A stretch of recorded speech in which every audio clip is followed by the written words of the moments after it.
level seeing, shall we say, the usefulness of this idea.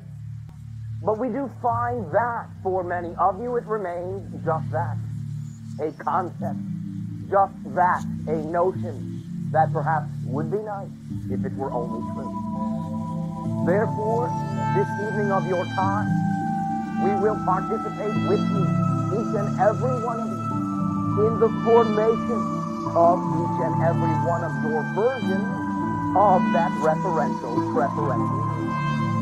Now again, we remind you that your imagination in your society is generally used as a generator of fantasy. Many times in the form of an escape, many times in the form of a preference that you truly feel will never happen. But that is only one side of that coin. That is only one side of the imagination. When, in that sense, you use the imagination as a tool, you then get use from that tool that is very, very specific. Very, very individual. Very, very tailored, if you will. Therefore, once you have created the notion of the referential, preferential you, or perhaps you can say, the you, that if you had your brother, you would think. In that imagination, and together we will form the mold. Together we will form the birth of this dream, and then perhaps describe some of the other applications for it once having done it. So therefore, in your own time, become comfortable in your seat.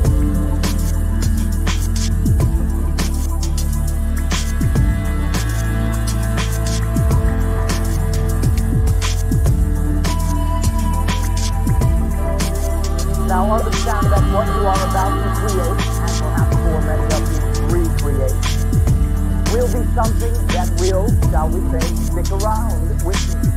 Being that it is your creation, no one can take it from you. And being that it is your direct extension, expression, you will never in that sense need anyone else in order to call it forth. So it is in that sense, by its very creation, by its very identification from you, a tool of empowerment that once you have, you can never leave again no one else in order to express it. It is part and parcel of you. Therefore, in order to, again, create a conducive atmosphere for the creation of this referential, preferential, and at the same time, unify and unitize and, shall we say, align all individuals present. If you will, form it out in unity, a free, deep, and loving breath.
Understand that there is no way to do this incorrectly. And in fact, your imagination, being that that's the screen that you are looking at right now, will assist you. Trust that that assistance is part of the very tool that you are. And allow whatever embellishments occur from your imagination to be the exact embellishment that make it that much more relevant.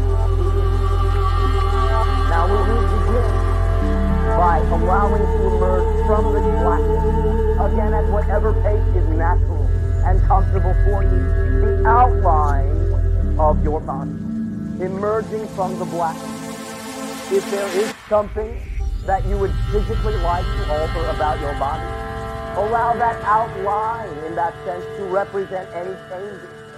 If you feel you're a bit too thin, then in that sense, picture it being a bit more robust, and vice versa.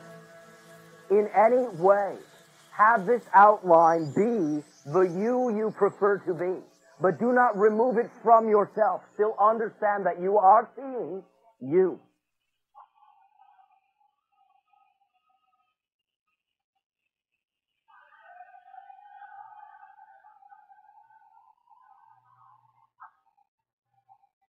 As you do begin to perceive against the background of the blackness, the outline figure, allow it to be slightly backlit by a blue-white light, so it stands out that much more, and you can see the difference between perhaps the blackness within the outline and the background. To remind yourself of the unconditional love of all that is, for it is simply constant. It is eternal, it is infinite, and no matter how you feel about yourself, you are always being an extension of creation, being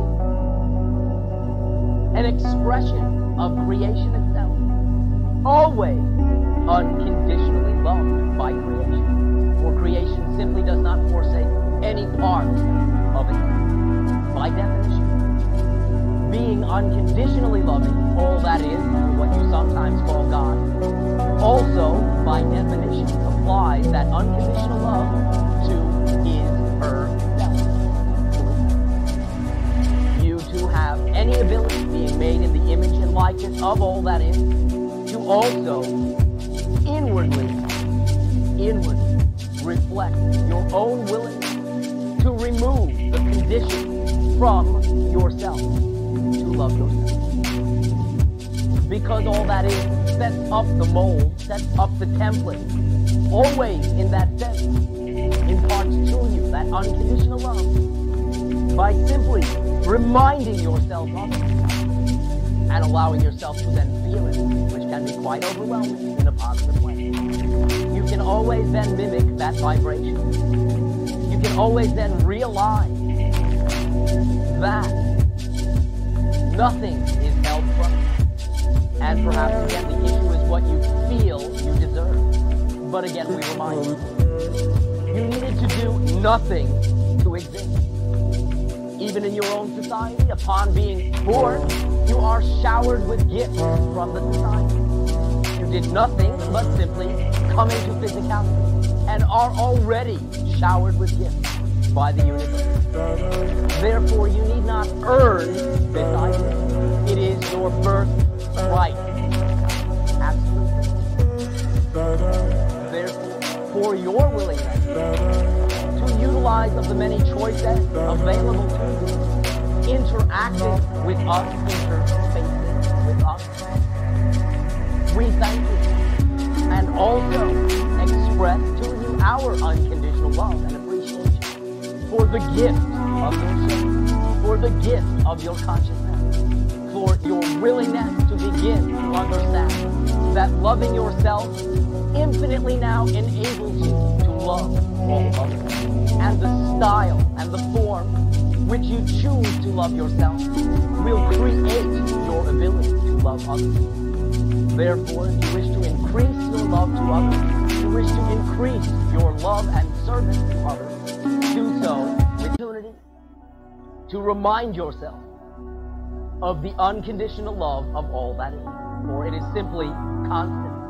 It is eternal, it is infinite, and no matter how you feel about yourself, you are always being an extension of creation, being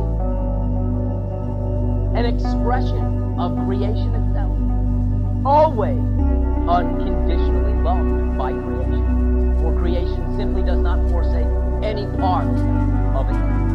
By definition, being unconditionally loving, all that is, what you sometimes call God, also, by definition, applies that unconditional love to his, herself.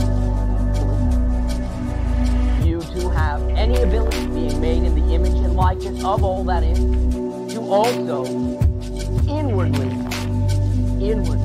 reflect your own willingness to remove the condition from yourself, to love yourself. Because all that is sets up the mold, sets up the template, always those qualities before it is